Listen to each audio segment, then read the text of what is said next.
আসসালামু আলাইকুম ওয়া রাহমাতুল্লাহ। আপনাদের সাথে কথা বলছি প্রফেসর ডক্টর মোহাম্মদ মহিউদ্দিন উজ্জ্বল। রাজনীতি প্রচণ্ড রকমের কম্পিটিটিভ, প্রতিযোগিতামূলক একটা জায়গা। কে যে কখন কার পিছনে লেগে যায় সেটা আমরা তেমন করে প্রেডিক্ট করতে পারি না, এবং এখানে টিকে থাকাটা খুবই কষ্টকর। কার পিছনে কে লেগে যায়, কাকে কে ঠ্যাং মেরে কার হাত পা ভেঙে দেয়, কী করে না করে তার কোনো ঠিক ঠিকানা নাই।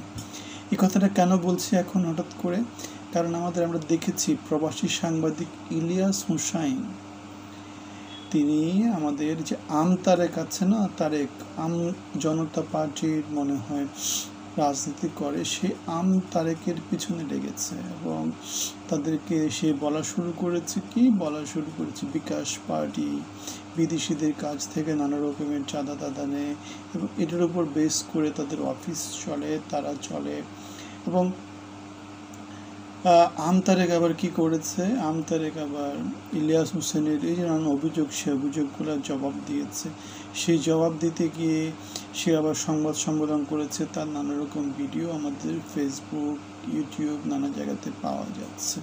আমরা আবার দেখেছি গণ অধিকার পরিষদে যে নুরুল হক নুরুর যেই পটুয়াখালীর যে আসনে তার নির্বাচন করার কথা ছিল, যে এলাকার সে মানুষ, সেই এলাকাতে আমরা দেখেছিলাম যে অগাস্ট পরবর্তীতে বিএনপি মনে হয় তার নেতাকর্মীদেরকে বলে দিয়েছিল যে নুরুল হক নূরকে সব রকমের সহযোগিতা করার জন্য।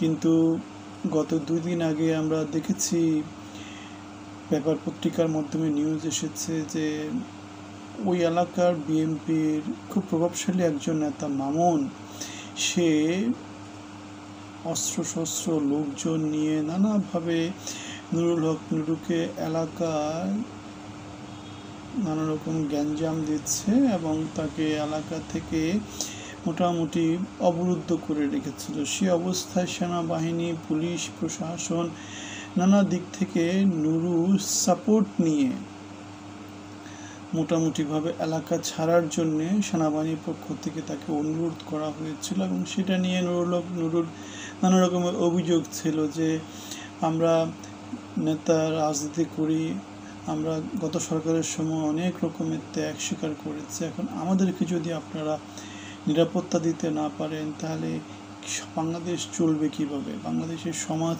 চলবে কিভাবে?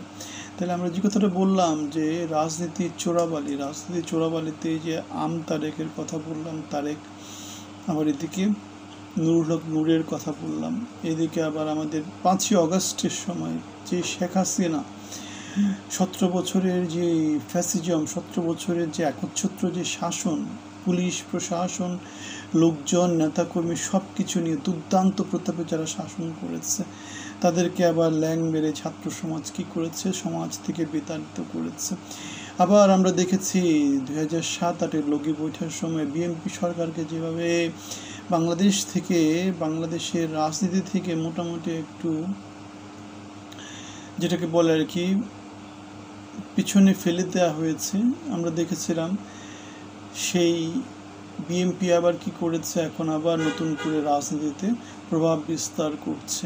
11 সরকার যেভাবে তাদেরকে শোষণ করেছিল, যেভাবে অপদস্থ করেছিল, এখন তারা বাংলাদেশের রাজনীতির সবচেয়ে প্রভাবশালী দল হিসেবে হয়তো সামনে ক্ষমতায় আসবে। তাহলে এই যে আমরা রাজনীতির চোরাবালির কথা বললাম, আমরা বললাম যে সানডে মানডে ক্লোজ করে দেয়, কখন যে কে কার সানডে মানডে ক্লোজ করে দেয় জানি না। আমরা রাজনীতি করতাম না, আমরা বাংলাদেশের জনমানুষের জন্য কথা বলতাম, কিন্তু জনমানুষের জন্য কথা বলতে গিয়ে আওয়ামী লীগ আমাদের সানডে মানডে ক্লোজ করে দিয়েছিল। 5 বছর আগে আমাদের চাকরি আওয়ামী দোসরদের মাধ্যমে আমরা চাকরি হারিয়েছিলাম।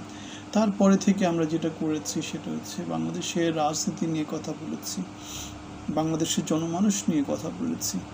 এখন সামনে আমাদের জন্য কি ওয়েট করছে সেটা আমরা জানি না, আমাদের জন্য দোয়া করবেন। আমরা একটা প্যানেলের কথা বলি, মানবিক বাংলাদেশ, জনগণের বাংলাদেশ, সেখানে আপনার আমাদের কথা, বাংলাদেশের কথা বলা হয়।